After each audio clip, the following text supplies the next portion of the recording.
GDP 전세계 5위, 세계에서 가장 많은 인구를 자랑하는 나라 인도. 이 인도의 일편단심 한국 짝사랑이 계속되고 있습니다. 한국을 좋아하는 나라 순위를 조사하면 항상 상위권에 있는 게 인도였죠. 최근 인도에서 한류 붐이 선풍적인 인기를 끌면서 한국의 브랜드 가치는 계속해서 올라가고 있는 중입니다. 이게 어느 정도냐면 인도 온라인 커뮤니티에서는 한국 남자는 나와 결혼하면 종교를 바꿀 수 있나요? 힌두교, 이슬람교에 대해 어떻게 생각하나요? 가 가장 궁금한 사항을 뽑히기까지 했습니다. 반면 우리나라는 인도에 대해 카스트 제도, 안 좋은 인생, 많은 인구 정도로만 알고 있는데요. 한국은 인도에 큰 관심은 없는 것 같은데 어쩌다 인도는 이런 지독한 한국 짝사랑에 빠지게 되었을까요? 사실 한국과 인도의 관계가 계속 좋았던 것은 아닙니다. 6.25 전쟁 당시만 해도 인도는 한국에 직접 병력을 파견하여 지원하려고 했었는데요. 당시 이승만 대통령은 인도가 소련과 우호 관계를 맺고 있었던 터라 인도의 지원을 거부했습니다. 결국 인도는 직접 전투 참여가 아닌 각종 의료 지원, 구호 업무 등을 수행하면서 대한민국을 도왔습니다. 이때 인천 상륙작전으로 알려진 더글라스 메가더가 상당히 불쾌했다고 알려져 있죠. 당시 인도는 소련과 우호 관계를 맺고 있긴 했지만 중립국을 표방하고 있었으니까요. 이때부터 대한민국과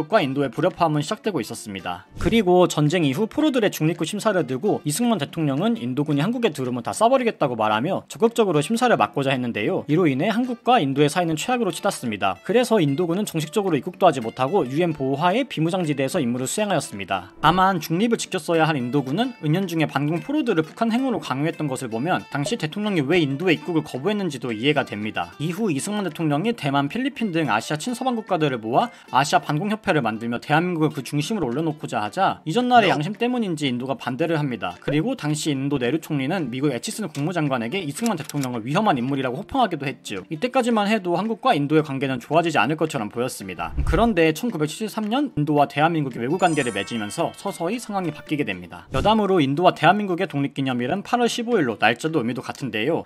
지금 인도와 대한민국의 사이가 좋은 걸 보면 어쩌면 배다른 형제 나라일지도 모르겠네요. 무튼 수교 이후부터 우리나라 기업들이 본격적으로 인도에 진출하기 시작하는데요. 시간이 흘러 지금은 인도인이 사랑하는 브랜드로 우리나라의 기업이 당당히 최상위에 올라와 있습니다. 2020년 인도에서 브랜드 순위 조사를 했거든요. 거기에서 삼성이 1등을 차지합니다. 이게 무려 8년 연속이라고 하고요. LG도 3년 연속 3위에 오르는 기염을 토했습니다. 세계적 기업인 애플, 구글, 소니가 그 뒤를 잇고 있고요. 적어도 인도에서만큼은 우리나라 기업들이 최고의 브랜드라는 거죠. 근데요, 90년대만 하더라도 인도에서는 소니 워크맨 등 일본 전자제품을 최고로 쳐줬거든요. 불과 20-30년 만에 한국과 일본 기업 순위가 역전된 겁니다. 이게 과장이 아니라요. 일본 NHK가 2000년 중순에 일본 뭄바이에서 부유층이 자주 가는 고급 전자상가를 취재하러 갔었는데요. 일제 전자제품은 상가 저 멀리 구석에 가있고 LG 전자제품이 가장 눈에 띄는 곳에 전시되어 있어서 화제였습니다. 한국 전자제품이 최고 인기였던 거죠. 당시 일제 물건이 최고라는 자부심이 일본인들 마음을 깊숙이 자리 잡고 있었기에 상당히 충격을 먹었다고 합니다. 그럼 어떻게 이렇게 빨리 대한민국 기업들이 일본을 밀어낼 수 있었냐? 우리나라는요, 인도의 향후 잠재력을 보고 일본과 다르게 인도 현지인들을 적극 채용하면서 현지인의 특성에 맞게 제품을 개발했습니다. 심지어 공장장, 지점장 등의 간부급도 인도 사람으로 들이면서 차별화 전략과 적절한 현지화를 추구하는 전략을 세웠습니다. 특히 카스트 제도가 있는 인도는 우리나라랑 마찬가지로, 아니 우리나라 이상으로 직장이 어디인지 복지는 어떻다든지 등의 체면을 중시하는 문화가 강하거든요. 그래서 브랜드 이미지가 가장 좋은 삼성, LG, 현대 등의 기업으로 실력이 뛰어난 사람들이 계속해서 모이는 거고요. 코트라 뉴델리 무역과는 업무를 익혀 퍼포먼스를 낼 수 있는 2-3년차 현지 직원들이 대한민국 기업으로 자꾸 이직해서 고문이라는 말을 하기도 하였습니다. 그래서인지 이미 삼성전자 인도 법인만 하더라도 자체 고용 인력만 25,000명 이상이고 연 매출도 100억 달러를 넘어서고 있습니다. 우리나라 입장에서는요, 현지인을 채용하면서 실력이 뛰어난 엘리트 인도인을 받는 장점도 있고 현지 사람들이 정말 필요로 하는 제품을 개발할 수 있는 장점이 있는데요. 마찬가지로 인도 입장에서도 자국민들 일자리를 만들어주고 있는 거거든요. 그렇다 보니 서로 상생하는 구조가 만들어집니다. 이 과정에서 자연스럽게 한국 기업에 대한 좋은 이미지가 쌓이고 국민 브랜드가 되고 매출은 계속 상승 곡선을 그리는 거죠. 그래서인지 최근까지도 한국이라는 나라는 몰라도 삼성, LG, 현대는 안다 라는 말까지 들렸습니다. 그리고 우리나라 기업들의 신의 한 수가 여기서 나오는데요. 국내에서는 우수한 제품이지만 묻힌 상품을 재발굴해냈는데 이게 인도에서 큰 히트를 칩니다. 대표적으로 현대의 쌍트로가 대박을 칩니다. 당시 우리나라에선 마티즈에게 패배해서 처음 들어보시는 분들도 많을 텐데 이게 인도 성인 남성들에게 제대로 먹힙니다. 인도 소형차 시장에서 무려 판매량 1위를 찍을 정도였죠. 쌍트로는 현대 기아차 최초의 현지 전략 차종이었다고 하는데 이 전략이 제대로 먹힌 거죠. 이 자동차가 왜 이렇게 인기가 많았는지 이유를 물어보니 인도 남성은 터번을 쓰고 다니는데 이 차에선 터번을 벗어야 하는 번거로움이 없어서였다는 이유가 1위를 차지했습니다. 인도가 향후 G3로 그리고 중국을 추월할 가능성이 제일 높은 나라라고 많은 전문가들이 예상하고 있는데 이 거대한 시장을 선점한 효과를 대한민국 기업이 지금 톡톡히 누리고 있습니다. 역시 한국이 할 때는 누구보다 신속하게 그리고 제대로 하는 민족인가 싶은데 반면 일본은 이 인도 시장을 뺏긴 걸 두고두고 아쉬워하고 있는 상황입니다. 일본은 너무 안일했습니다. 90년대만 하더라도 본인들의 제품을 내놓기만 하면 홍보가 없이도 잘 팔렸고 그래서 재고떨이용 시장으로 취급을 했었는데 사실 황금이 묻힌, 아니 다이아몬드 파운드가 묻힌 땅이었습니다. 뒤늦게 정신 차려보니 이미 한국 기업이 그 땅을 장악하고 있고 일본 기업은 발만 동동 구르고 있는 신세가 되었으니까요. 소니의 전 회장 이데이 노부유키가 한 말이 유명한데요. 그가 은퇴 후에도 나에게 가장 후회되는 것을 꼽으라면 인도를 우습게 봐서 한국에게 시장을 넘겨준 것이다 라고 말할 정도죠. 그래서인지 요즘에는 일본 기업이 역으로 한국을 벤치마킹하고 있거든요. 뭐 소 잃고 요양간 부랴부랴 고치는 게 아닌가 하는 느낌이 싹 드는데, 일본의 파나소닉이요 한국이 한 현지화 전략을 그대로 본따서요 LG, 삼성이 석권한 에어컨 시장에 도전을 하거든요. 근데 결과는 영 좋지 않습니다. 이미 많은 제품 시장을 한국이 자리 잡고 있어서 후발주자가 들어가기 쉽지 않은 상황인 거죠. 1990년대에서 2010년대까지 가전제품 등에서 한국 기업들이 시장을 선점했다면 2020년대에 들어서는 K-팝 열풍으로 한류 문화가 급속도로 퍼지고 있습니다. 인도에서 K-팝 콘서트가 열리는 날이면 연일 흥행이 보증된다고 말하고 있고요. 그리고 이게 기업과 다르게 사람이 아이콘이 되면 어느 나라 사람이야가 대화에서 자연스레 나오거든요. 그래서 2020년부터 본격적으로 대한민국이라는 브랜드가 알려지기 시작합니다. 이때 인도의 고령층이나 어느 정도 교육을 받은 중년층들은 한국이 이렇게 발전한 걸 보고 크게 놀란다고 합니다. 아니 그 찢어지게 가난한 국가가 이렇게까지 발전했다고 하면서 말이죠. 6.25 때만 해도 세계에서 가장 빈곤한 국가 중 하나가 한국이었다고 하는데요. 최소한 우리나라가 이렇게 전 세계로 진출할 만큼 발전했다는 게 놀랍고 자부심이 생기기까지 합니다. 와, 그리고 국가 가치가 올라갔다고 느낀 게 최근에 외국 친구들을 만났거든요. 근데 그 친구들이랑 노는 와중 저보고 한국 사람이어서 좋겠다, 나도 한국에서 계속 살고 싶다는 말이 계속 들리는 걸 보면 우리나라가 확실히 많이 발전했다는 게 체감이 됩니다. 해외여행을 갈 때면 불과 10년 전만 해도 제페니스 아니면 차이니스라고 물었었는데 이제는 심심치 않게 코리안이라고 묻는 경우도 많다고 하죠. 무튼 20년에서 22년 팬데믹을 거치면서 OTT 시장 역시 크게 성장했단 말이죠. 이 시기에 한국 작품들이 인도에서 크게 히트를 칩니다. 2020년만 해도 인도의 K-드라마 시청이 전년 대비 300% 이상 늘었고 오징어 게임은 인도에서 28주 동안 주요 인기 드라마로 있었습니다. 이 외에도 갯말투차차, 사랑의 불시착 등 많은 드라마가 성행하고 있죠. 2025년에는 인도의 OTT 서비스 가입자 수가 무려 1억 명을 넘어설 것으로 보이는데요. 반사 효과로 한국의 콘텐츠 영향력도 점점 넓어질 거라고 예상하고 있습니다. 근데 이쯤 되면 한 가지 궁금한 게 생기는데요. 아니 문화도 다른데 어떻게 한국 드라마가 이렇게 인기를 끌 수 있냐? 설문조사한 내용을 보면 인도 드라마와 정서가 비슷해서라는 의견이 주를 이루었습니다. 한국과 정서가 비슷하다니 이게 무슨 소린가 싶은데요. 인도는 심각한 가부장제 사회에 여성에게 권한이 없기로 유명합니다. 작년만 해도 여성이 청바지를 입었다는 이유만으로 가족에게 버림을 받기도 했으니까요. 그리고 외출도 자유롭지 않습니다. 그러다 보니 집에서 시간을 보내면서 드라마를 찾게 되는데 여성들이 원하지 않는 내용이면 시청률이 나오지 않겠죠? 그래서 인도 드라마는 여성 시청자들의 잠재 욕구를 해소시킬 수 있고 니즈에 맞는 내용으로 만들려다 보니 인도에서도 여성 위주의 절절한 로맨스 작품이 주류를 이루고 있습니다. 때문에 인도에서 한류 드라마가 인기를 얻고 있다, 이렇게 보면 될 것 같아요. 그리고 드라마는 문화의 확장성을 고루 갖추고 있는 장르거든요. 드라마에서 주인공이 먹는 음식, 언어, 의류, 화장품 등이 자연스레 노출됩니다. 그래서 드라마를 보고 한국 문화에 호기심을 가진 팬들이 한국의 의식주 문화를 궁금해하고 여기에서 또 새로운 수요가 생기게 되는 거죠. 그래서인지 K-드라마로 시작된 한류 열풍은 이제는 음식으로까지 확장되고 있습니다. 2020년 전후로 인도의 식품 기업들이 본격적으로 진출한 현황을 보면요. 오리온 그룹은 인도에 공장을 세워 초코파이를 만들고 있고 롯데제과도 인도의 페리스 제과라는 유명 업체까지 인수하면서 뛰어들고 있고요. 특히나 인도 사람들도 우리나라나 일본처럼 나이대에 상관없이 군것질을 좋아해서 시장성 역시 좋습니다. 그리고 첸나이 지역에서 서울 스토어를 운영 중인 관계자에 따르면요. 2020년 이전에 비해 남인도 지역에서 한국 식품을 찾는 문의가 크게 늘었고 매출도 매년 50% 이상 증가하고 있다고 밝혔습니다. 특히 OTT 흥행 콘텐츠가 등장할 때 혹은 BTS의 신규 앨범이 출시될 때마다 식품 매출이 늘어나는 현상이 나타나고 있다고 하는데요.